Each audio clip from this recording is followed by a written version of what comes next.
Y ahí va, miércoles 30 de abril. Mientras tanto, la CGT y la CTA, las dos, con las organizaciones sociales, se movilizan al centro con un salario mínimo por el piso, en el recontrasubsuelo. Ahora vamos a mostrar algunos datos. El salario mínimo más bajo de los últimos 30 años. Una altísima informalidad laboral, que hoy alcanza más del 40% de la población ocupada. Digo, datos mientras estamos en las próximas horas ya llegando a un nuevo día del trabajador en el mundo. Y una novedad de estas últimas horas, muy importante también, la contó Mariano Martín en El Destape. Murió un operario en una fábrica del nuevo presidente de la Unión Industrial Argentina. Acaba de asumir. Ah, sí. Rapalini, al frente de la UIA. Y murió un operario en la fábrica cerámica Alberdi. Los supervisores se negaron a parar la planta y los trabajadores comenzaron una huelga. Ahora te vamos a contar esa historia. Y mientras tanto, la inflación vuelve a ser la preocupación número uno, según una reciente encuesta de Management and Fit, que indica también que cae la imagen de Milei. ¿Será por eso que Milei salió esta mañana, al mediodía, hace instantes nada más, a decir que este es el mejor gobierno de la historia y que la inflación para mediados del año que viene desaparece, chicos? Quédense tranquilos. Para mediados de 2016 ya no habrá más inflación, habrá concluido y ahora llegó la etapa del crecimiento, de la estabilización y demás. Volvió a hablar de sus perros, entre ellos Conan, así que en un rato lo vamos a repasar. Bueno, y el show de Santiago Caputo en el debate porteño ayer, no sé si lo vieron, pero sí. Sí, el muchacho que juega a ser Peaky Blinder. Sí, igual un monje negro con vocación de vedette, tremendo. Sí, el monje negro menos monje negro de la historia de la política nacional, ¿no? Es como, acá soy yo, el monje negro soy yo, Sí, aparte se fue. ¡Ey! Soy yo el monje negro, Más allá de las cosas que hizo, se fue con un saco clarito, como para pasar desapercibido. No, es tremendo. Bueno, y mientras tanto, las últimas novedades del mundo también. Dejan un like, un comentario y arrancamos a resumir. La Confederación General del Trabajo moviliza este miércoles por el Día del Trabajador y en contra de las políticas de exclusión y ajuste del gobierno de Javier Milei en la antesala de este feriado del 1 de mayo. Bajo la consigna "El trabajo es sagrado", publicaron un documento, indican ahí que las políticas del gobierno generan una sostenida caída en los niveles de consumo durante varios meses consecutivos, el incremento de los índices de inflación y el consiguiente agravamiento de los niveles obscenos de pobreza y marginalidad. En este marco, una convocatoria ahí a Independencia y Perú para marchar hacia el Monumento al Trabajo, ahí en Avenida del Paseo Colón, en el centro porteño. Mientras eso sucede, más temprano publicaron un documento que dice: marchamos para darle voz y fuerza al reclamo de los trabajadores y las trabajadoras y para poner bien en alto nuestra bandera, que es la defensa del trabajo. No somos indiferentes al sufrimiento de nuestro pueblo. Queremos que nuestros abuelos tengan una vida digna y que nuestros hijos puedan soñar con un país más justo, dice la CGT, que hoy convoca a esta movilización en conjunto con las dos centrales, las dos CTA, la CTA de los trabajadores y la CTA autónoma, y la UTEP, la Unión Trabajadora de la Economía Popular, las organizaciones sociales, hay partidos políticos y algunos gobernadores, entre ellos el gobernador Axel Kicillof. Desde la Central Obrera señalaron que se exigirá que se deje de reprimir la protesta social, que no sigan echando trabajadores tanto en dependencias estatales como en empresas privadas y que las paritarias sean libres y homologadas. Las conducciones de las centrales, las CGT y las CTA, advirtieron ayer en el Congreso que los proyectos para eliminar los aportes de empresas y trabajadores a los gremios busca cercenar la acción sindical y se quejaron además de que no los convoquen para resolver los problemas de empleo en la Argentina. Esas son algunas de las razones por las que se movilizan. Es una acción que viene a completar las movilizaciones de los miércoles, de los últimos miércoles con los jubilados, y aquel paro de 24 horas con aquella también acción gremial de 36 horas que se había completado también con la movilización al miércoles. Bueno, ya al mediodía las fuerzas de seguridad desde temprano avanzaron, por ejemplo, contra los trabajadores del INTI que se movilizaban también. Alerta en C5N, Diego Fernández. Gracias, Antonio. Comenzaron los incidentes aquí en la puerta del INTI en plena colectora de General Paz y Constituyentes. Cuando los manifestantes intentaron cortar la colectora, la policía de la ciudad formó un cordón humano para impedir que esto ocurra. Allí la policía los arrinconó y ahora están volviendo hacia el interior del predio del INTI. ahí vuelve la policía a acordonarse detrás de los manifestantes. Bueno, ahí estaban trabajadores del ATE, de la Asociación de Trabajadores del Estado, trabajadores de ATE ahí con el colo de Isasi, trabajadores del INTI que estaban ya teniendo los primeros encontronazos con la Fuerza de Seguridad. Veremos cómo se desarrolla en el transcurso de la tarde, ¿no? Acá decimos siempre lo mismo. Si no participa Patricia Bullrich, las movilizaciones son en paz. Cuando Patricia Bullrich participa y quiere pudrirla, hay violencia en las movilizaciones, producto de, justamente, la acción de las fuerzas de seguridad comandadas por la ministra de Seguridad. Sí, de hecho, ¿qué fue? ¿La semana pasada o al principio de esta? El INTI le escracharon al director del INTI y no pasó a mayores de insultos y nada más. Y cantarle que le pague a la gente y no eche más gente. Bueno, razones para el paro había, razones para esta movilización hay, sobran razones. Entre ellas, por ejemplo, que estamos en la Argentina con el salario mínimo más bajo de los últimos 30 años. Ayer se reunió el Consejo del Salario Mínimo Vital y Móvil, pero como pasó en las convocatorias anteriores, no hubo acuerdo entre los representantes empresarios y los sindicatos, y por eso el gobierno va a definir directamente el nuevo monto del salario mínimo y de la prestación por desempleo, en línea con lo que piden los empresarios. Los sindicatos reclamaron un mínimo de 644.000 pesos para abril y los empresarios ofrecían menos de la mitad, 301.000 pesos. Bueno, hay un hilo de Luis Campos, un investigador de la CTA, siempre recomiendo mucho su lectura del mundo del trabajo. Cuenta ahí que en lo que va del gobierno de Javier Milei, el salario mínimo cayó un 31,5%, está en los niveles más bajos desde julio de 2003 y es incluso un 14% más bajo que durante los años 90, y pone ahí en contexto este retroceso con algunos datos. Dice que la caída del salario mínimo no es patrimonio exclusivo de esta gestión, viene perdiendo contra la inflación desde el 2011 por lo menos. Contra el pico de septiembre de 2011, el deterioro fue del 62%. Si desde entonces se hubiera actualizado por inflación, hoy sería de 737.000 pesos. Estamos hablando de un salario mínimo de menos de 300 lucas. Claro. Sí, de 280 y pico. 290, sí, correcto. En los años 90, el salario mínimo, vital y móvil, ya de vital y de móvil no tiene nada, es solamente salario mínimo, representaba el 25% de un salario promedio de la economía formal. Llegó al 45% entre 2006 y 2009, años en los que gobernaba el kirchnerismo, y actualmente no llega a explicar ni siquiera el 20%, el 19% de un salario promedio registrado. La insignificancia del salario mínimo como política de Estado, dice el investigador Luis Campos. En este contexto, los empleadores sostuvieron que en junio de este año, con 311.500 pesos, un trabajador debería poder acceder a una alimentación adecuada, vivienda digna, educación, vestuario, asistencia sanitaria, transporte y esparcimiento, vacaciones y previsión, que es todo lo que está en el artículo 116 de la Ley de Contrato de Trabajo. El gobierno esta vez laudará, con suerte sumará unas monedas a la oferta patronal. Nada para sorprenderse, dice Luis. La pregunta es, ¿cómo será utilizada esta herramienta si en algún momento asume un gobierno que se diga cercano a las posturas del movimiento obrero? Pago por ver, dice Luis Campos en su cuenta de Twitter. Yo recomiendo que lo sigan, que lo lean. Es muy serio, muy responsable y siempre tiene buena información y buenos análisis sobre el mercado laboral en la Argentina. Otro dato para mí importantísimo de este momento es la informalidad laboral, que alcanza el 42% de la población ocupada. Esto significa que casi 6 millones de personas no tienen acceso a derechos laborales básicos. Estamos hablando de cobertura de salud, licencias, aportes jubilatorios. Pero además la informalidad, y acá hay un dato, que la política, el gran sector del sistema político y del sindicalismo tampoco logra incorporar, aprender, entender, ofrecer alternativas, ideas para ese sector, que es el de los jóvenes y mujeres. La informalidad afecta especialmente a jóvenes y mujeres. Una tasa del 58,7% en los menores de 29 años. Es decir, el 60% de los pibes y pibas menores de 30 años, si trabajan en la informalidad. Esto es cuestión de conversarlo con cualquier joven de 20 y pico de años y te va a decir que encontrar en su grupo de amigos y de amigas alguien con trabajo registrado, el típico trabajo registrado, con paritaria, que te paguen las vacaciones, que te puedan tomar los feriados, etcétera, o que haya todo tipo de derechos laborales.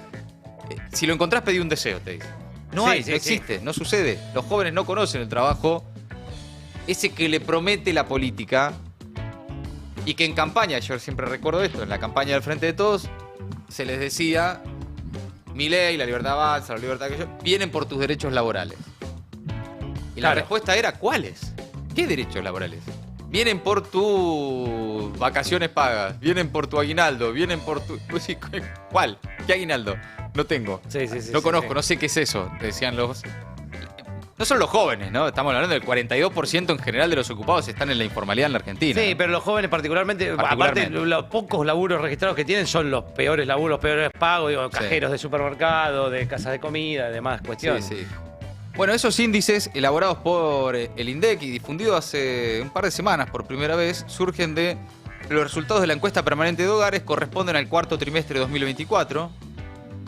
Solo los 31 centros urbanos incluidos en el relevamiento daba esos números. Eso implica que, si se extrapola el dato a la población total de la Argentina, la estimación indica que hay 9 millones de personas, de trabajadores, sin registros, sin derechos laborales. Eso es una reforma laboral, de hecho, en la práctica, en la realidad, en la Argentina. Después los escuchás a muchos de los dirigentes, y no solo libertarios, decir, es necesaria una reforma laboral en la Argentina, una legislación moderna que incorpore las nuevas formas de trabajo. Por lo general no es para solucionar el problema de los trabajadores, sino para atender las demandas de los patrones. Por supuesto que, de todas formas, esto yo cada vez que charlo con algún sindicalista o algún dirigente vinculado al universo laboral, se lo pregunto, porque también es cierto que hay nuevas formas de trabajo. Que requieren de nuevas normas. Que requieren de nuevas normas, que requiere de pensar nuevas ideas. Cómo proteger esos derechos sin necesariamente ir a la vieja escuela de cómo se resolvía en otro momento de la Argentina, con los convenios y demás, los vínculos laborales. Hay que pensar también qué pasa con las nuevas formas, no solo de trabajar, sino de generar plata. Hay mucha gente que por ahí encuentra otras formas, encuentra la vuelta para generar dinero y que no necesariamente se piensa como un trabajador de 8 horas en una oficina o en una fábrica. Claro, no entra dentro de ese esquema. Exacto. Pero que también hay que pensar cómo garantizarle derechos sin necesariamente caerles con la idea de...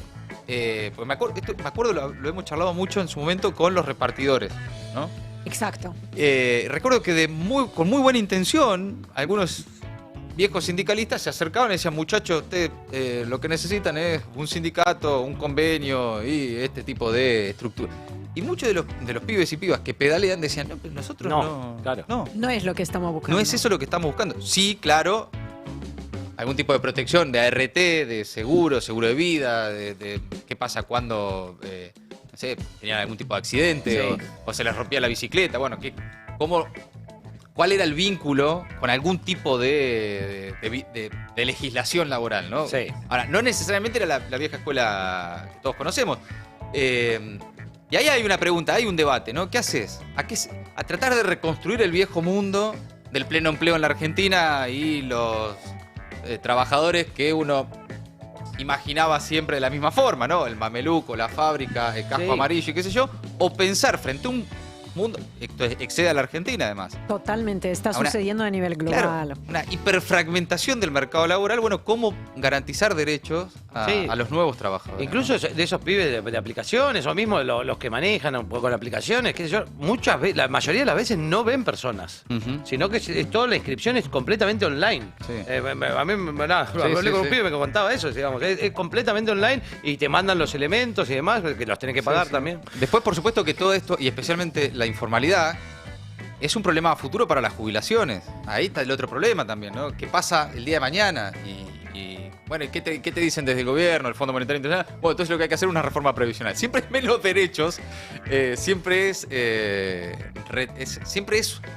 regresiva la reforma que te proponen. Pero nadie propone, o cuesta encontrar propuestas de reformas laborales o de adaptación de convenios progresivos o que garanticen más derechos para los trabajadores. Sí, bueno, es un debate ahí pendiente, ¿no? No es fácil, es difícil, yo entiendo, por supuesto, no es algo que se vaya a resolver rápidamente, pero bueno, me parece que están faltando ideas. No, yo creo que hay un tema que es fundamental, que es que al ser un empleo no registrado, al ser un empleo en negro, hay mucha oscuridad, digamos, no se puede ver qué pasa.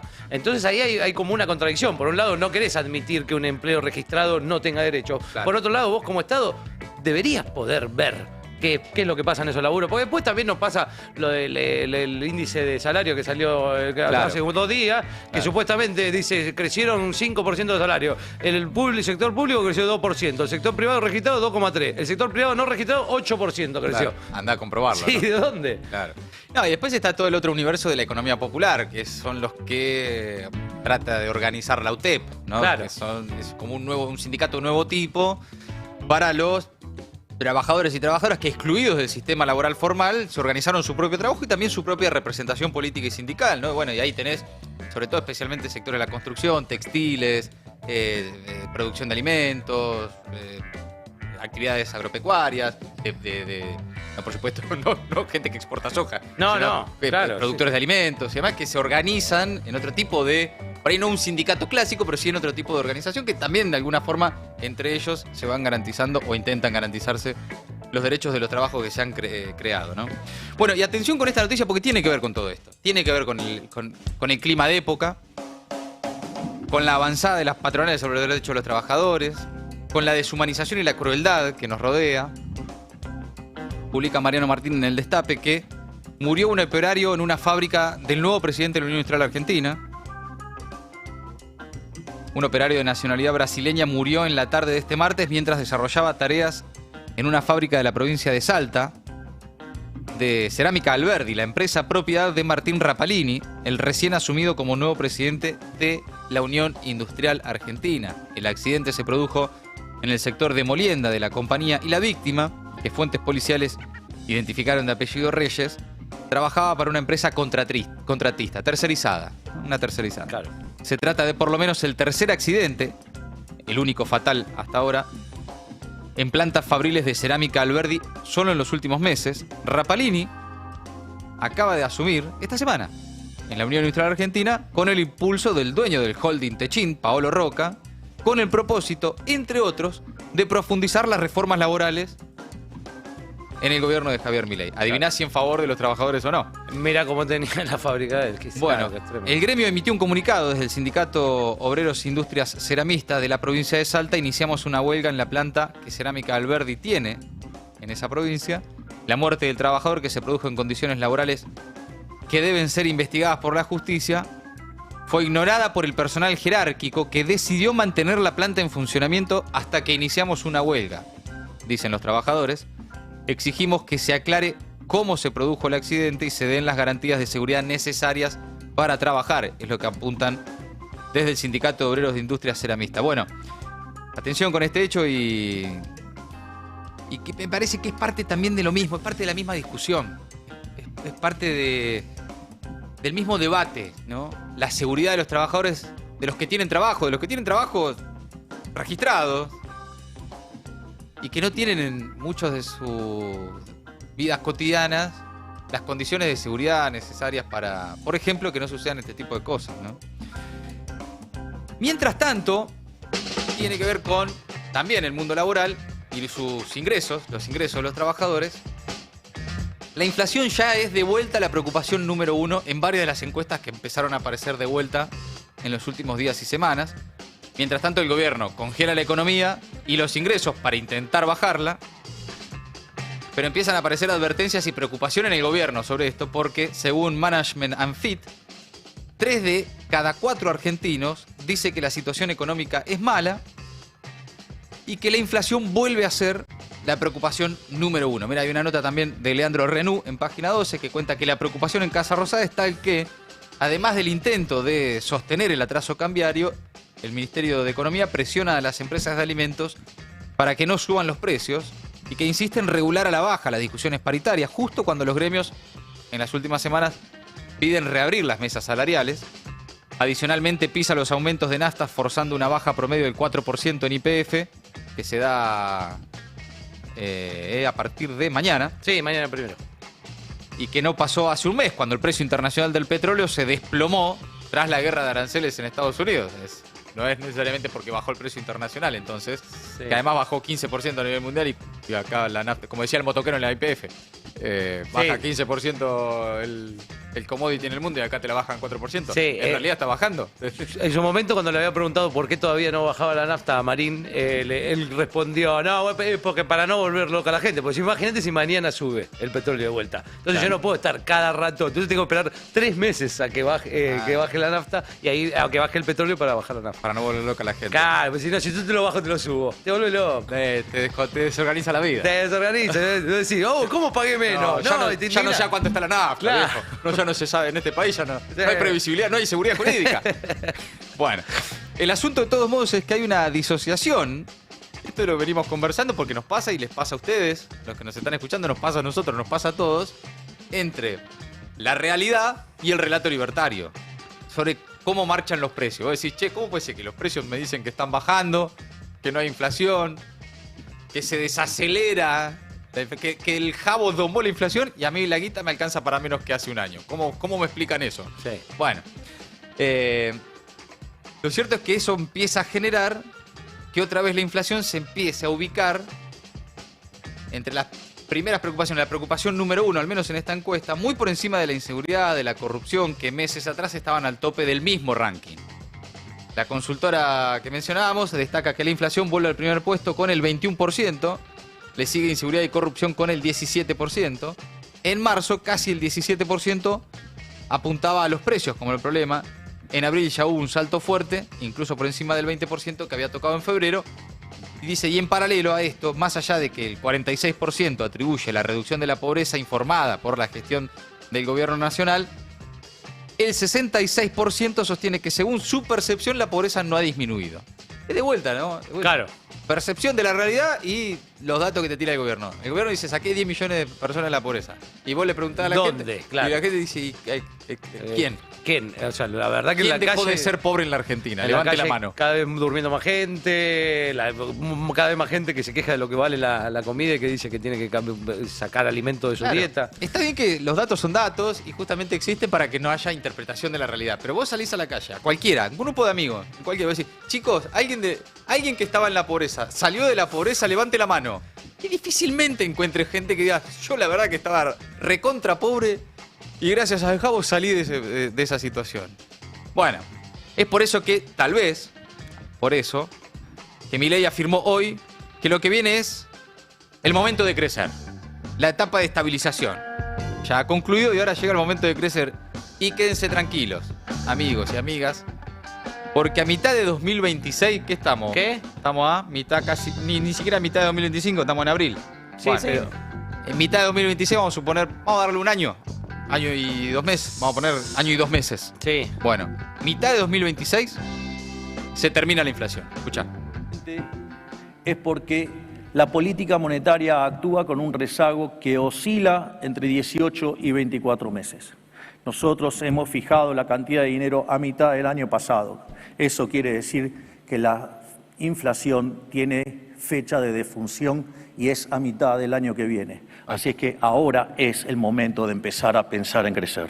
Bien, es el momento de empezar a pensar en crecer y más o menos para mitad del año que viene, olvídate de la inflación. Sí, igual para el Digo mes, por si estabas apurado. para el mes pasado ya teníamos que estar viajando, como teníamos que estar viajando a menos de 2% mensual. Y Sí. fue 3,7. Él había prometido que que para marzo, abril... Sí, vos ya ibas- en 1 y pico, Claro. como en paralelo con el crawling peg de 1 y pico. Exactamente. Bueno, ahora es para mitad del año que viene. Bueno. ¿Estabas apurado? ¿Tenías No, algo que hacer? La verdad que a mí me cerraba mejor que se termine en marzo de este año la verdad inflación, que si pero, me dabas a elegir, sí. pero bueno, no sé. ¿Qué, para junio, julio del año que Y viene? sí, dice mitad del año que viene.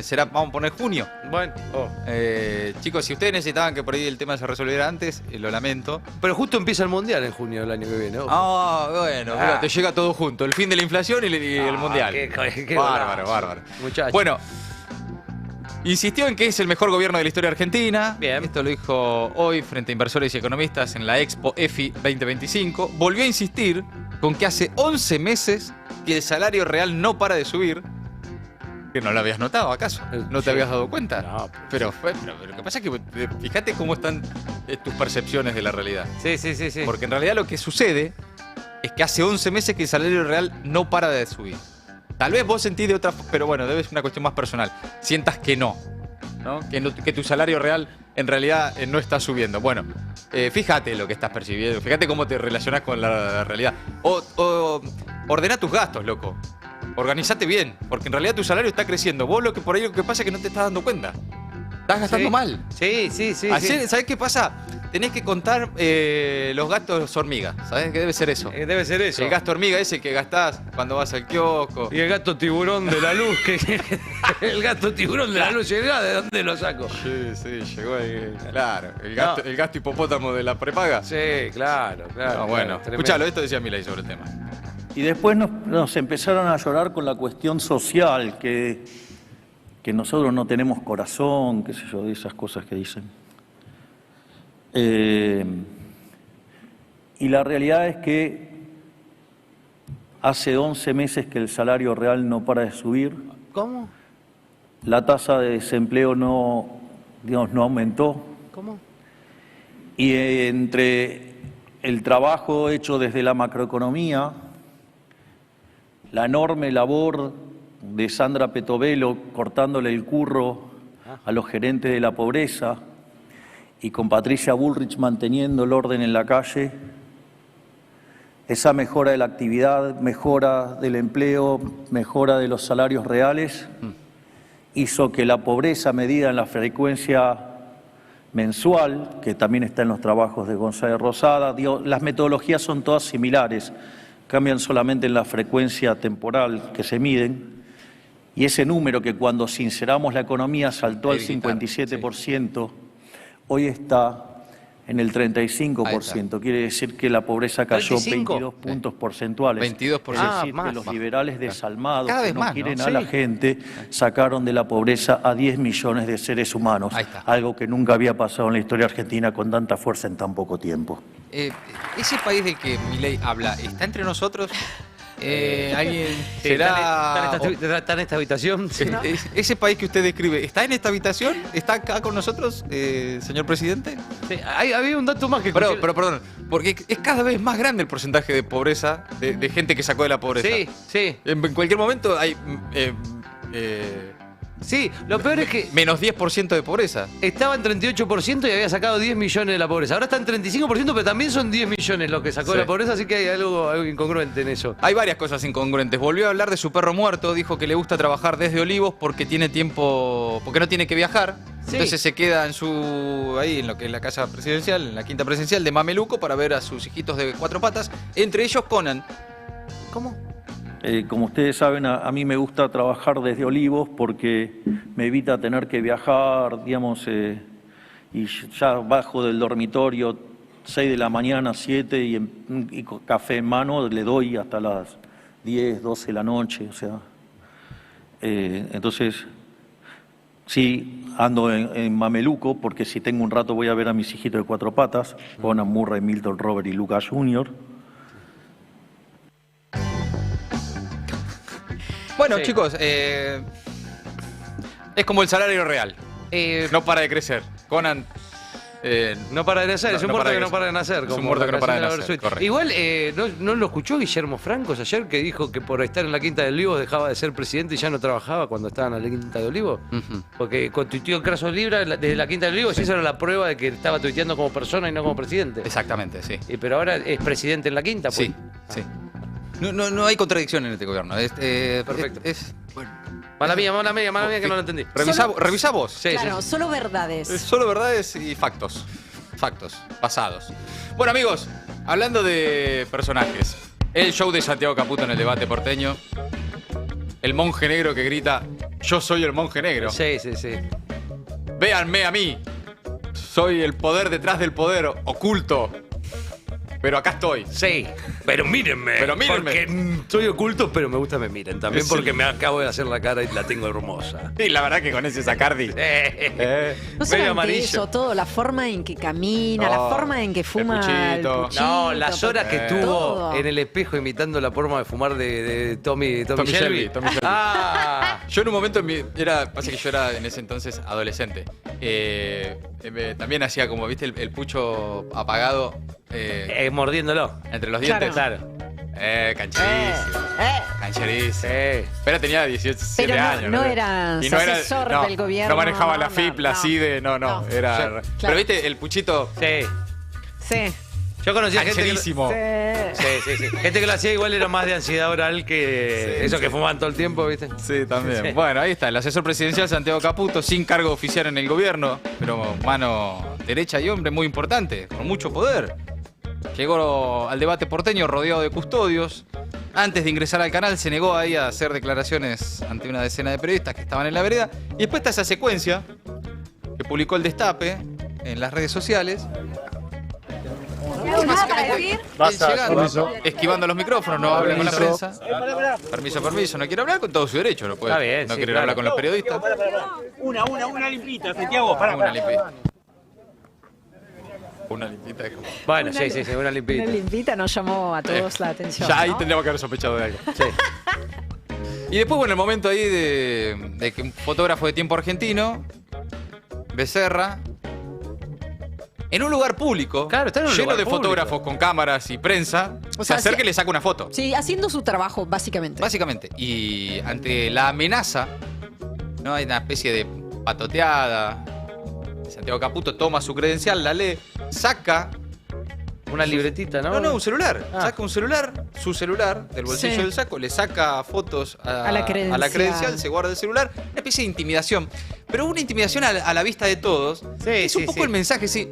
Ténganme miedo. Un Y bueno, bravucón, un sí. bravucón, una patoteada de baja estofa. Sí, además, ¿no? sí. Lo definí de esta manera, le salió la nueva Barbie mafiosa, digamos. En medio de eso, ¿no? En medio... Claro, sí. Bueno, lo cierto es que viene levantando el perfil. Estuvo el otro día en la Fundación Libertad. También circuló una foto con Mauricio Macri. Sí. Venía de hacerse también el patotero con Manes en la Cámara de Diputados. Lo que pasa acá también es, más allá del personaje de Netflix que elabora, ¿no? Que esta cosa de el mito detrás del Sí. poder, el monje, el mago del Kremlin y demás. Lo que pasa es que Santiago Caputo no está teniendo, al menos por ahora, la participación que él quisiera en el armado de las listas de La Libertad Avanza.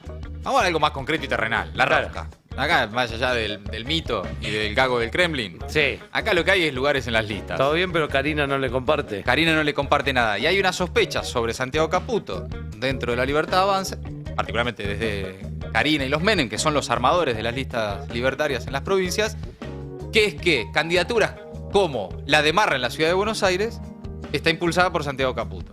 O la de, por ejemplo, alguna en la provincia de Santa Fe, para esmerilar el armado de Karina y los Menem en las provincias, son impulsadas por Santiago Caputo. Entonces, ¿qué hace Santiago Caputo? Va y se muestra ahí, para que todos lo vean, bancando a Adorni, peleándose casualmente con Marra, a la vista de todos. Sí. ¿Vieron ese episodio también? Sí, Casualmente peleándose con Marra a la vista de todos. Digo, como diciéndole a Karina, a los libertarios, yo estoy con Adorni, Claro. yo no soy el que está Porque- esmerilando el armado libertario en las provincias. Porque Adorni es Karina, es Adorni es plena poca- línea Karina. Plena línea Karina, totalmente Karina. Y los muchachitos que se ponen corbatas rojas para festejar el triunfo de Trump en Estados Unidos y que no consiguieron los lugares que esperaban en las listas, Los carajos y todo son, eso. claro, la línea Santiago Caputo, que no Claro. pegaron un lugar en ninguna lista. Vamos a ver si le dan algo en la provincia de Buenos Aires o en los armados provinciales también.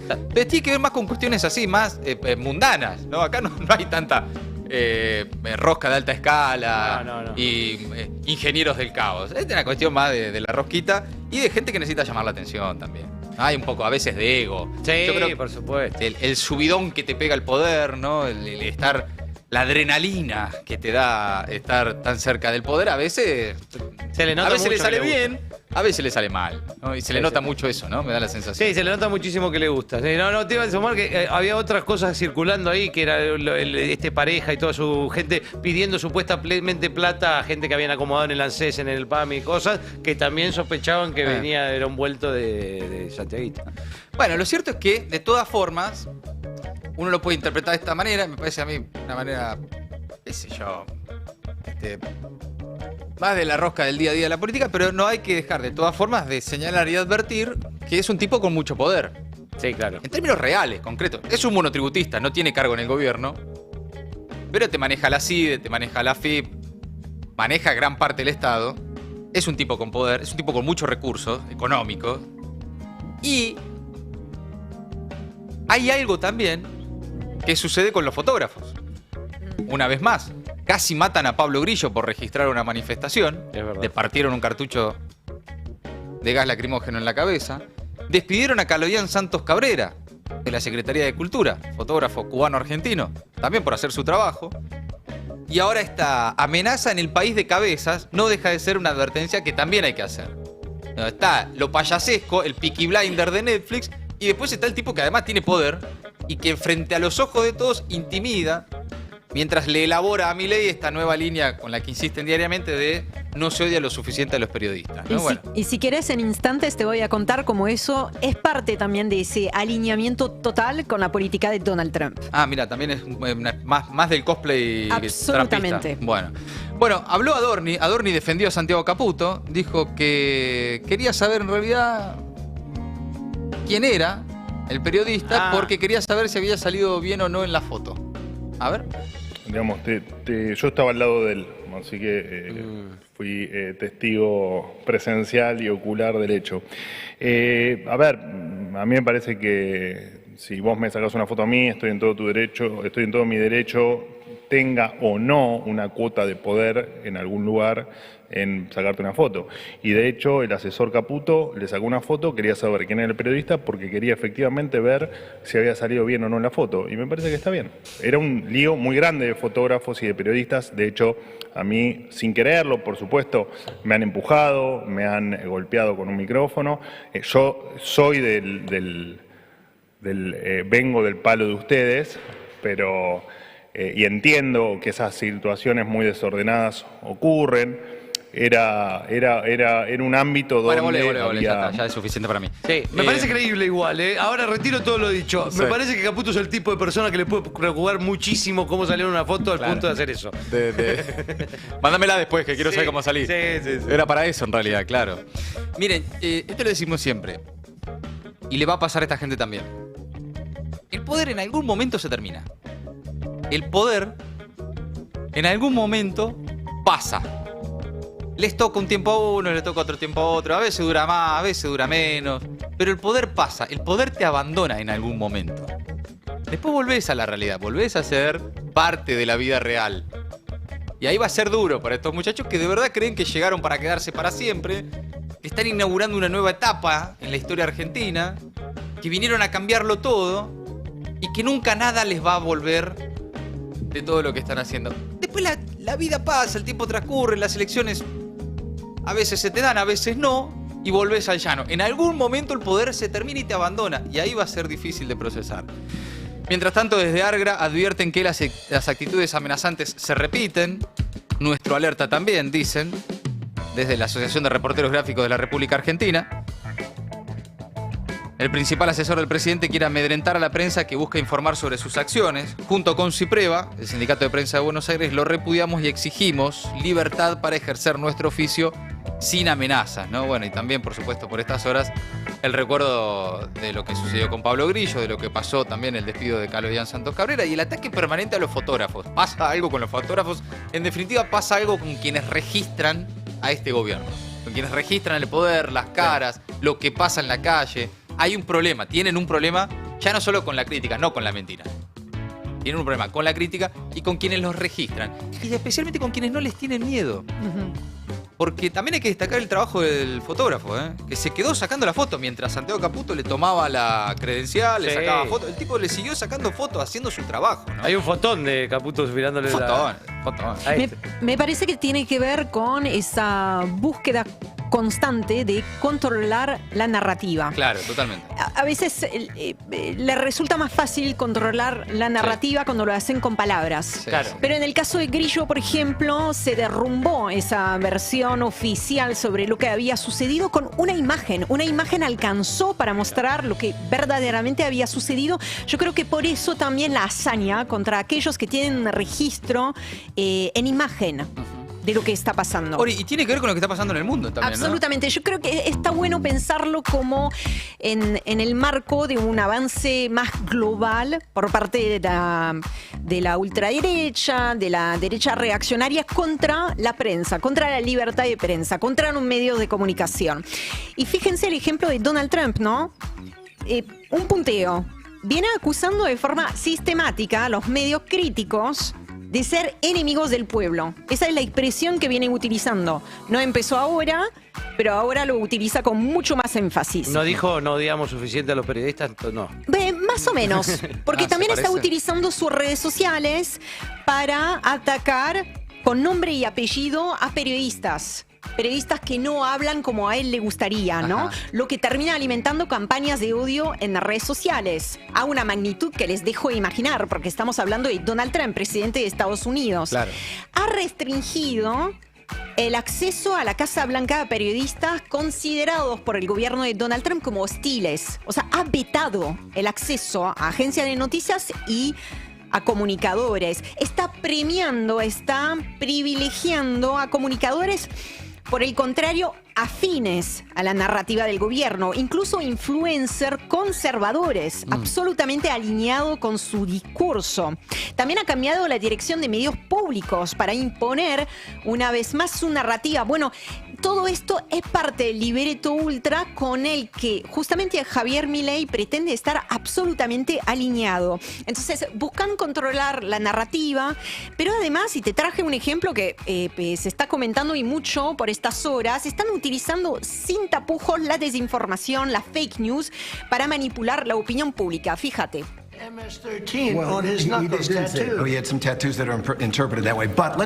es una entrevista a Donald Trump, el presidente de Estados Unidos, por ABC News.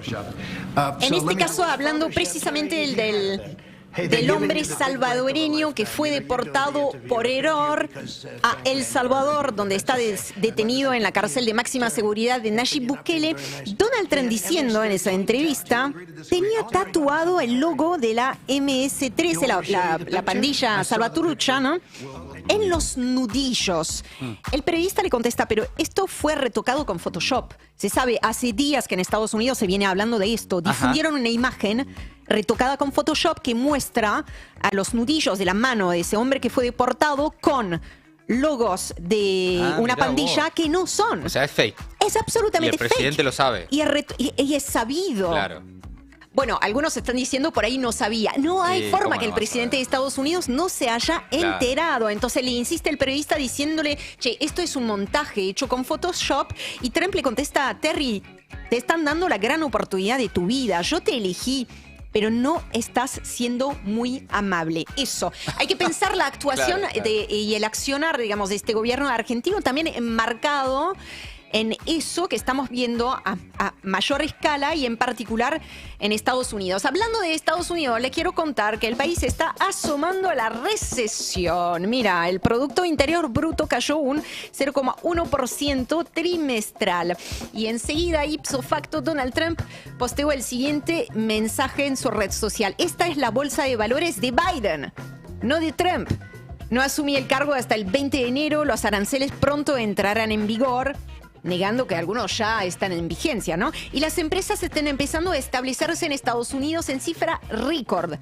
Nuestro país prosperará, pero tenemos que deshacernos del exceso de Biden. Esto llevará tiempo, no tiene nada que ver con los aranceles, solo que nos dejó con malas cifras, pero cuando comience el auge será como ningún otro. Tengan paciencia. Bueno, pese a que Donald Trump lo esté negando, y esto va a tener repercusión en el mundo, Mati. A veces algunos dicen, ¿por qué siguen hablando de Donald Trump en Estados Unidos? Porque lo que vaya a pasar en Estados Unidos está ya teniendo y va a tener más consecuencias sobre la Argentina. Pese a que Donald Trump lo niegue, los malos resultados, estos al menos son consecuencia directa de la política muy errática en materia económica y proteccionista de Donald Trump. O sea, estamos hablando de una enorme incertidumbre a nivel macroeconómico y una guerra arancelaria que terminó disparando en este primer trimestre el déficit comercial en lugar de reducirlo como pretendía Donald Trump. No se puede descartar que esto se vaya acomodando en los próximos meses. Habrá que ver según qué decisión qué decisiones toma el gobierno de Trump, pero por ahora lo cierto es que Estados Unidos se está acercando a la recesión. Todo esto según datos entonces difundidos, datos oficiales. No son especulaciones, son datos difundidos por la Oficina de Análisis Económico, pero que se dieron a conocer justo este miércoles, que es la fecha aniversario de los primeros 100 días de Trump en el poder. Y no puedo no decir 100 días, por supuesto, de un mundo que es más convulso, más inseguro, más cruel. También, la paz en Ucrania que Donald Trump prometía alcanzar en tan solo 24 horas no fue posible. La carta blanca que le dio a Benjamín Netanyahu para aniquilar a las y los palestinos no trajo más estabilidad en Medio Oriente, solo más muertes. La guerra comercial con China no está ganada, ni parece estar Estados Unidos en condiciones de ganarla por más aranceles que imponga. Y el mundo, en definitiva, no es todavía el lugar que quería Donald Trump, aunque lo ha dicho en una entrevista reciente a la revista The Atlantic, él está satisfecho, dice que gobierna el país y el mundo. ¿Viste? Al final él quería ser presidente del mundo, se le cumplió. Bueno, amigos, amigas, hasta ahí entonces el resumen imposible de Maldita Suerte. Maldita Suerte. Maldita Suerte. En El Destape 1070.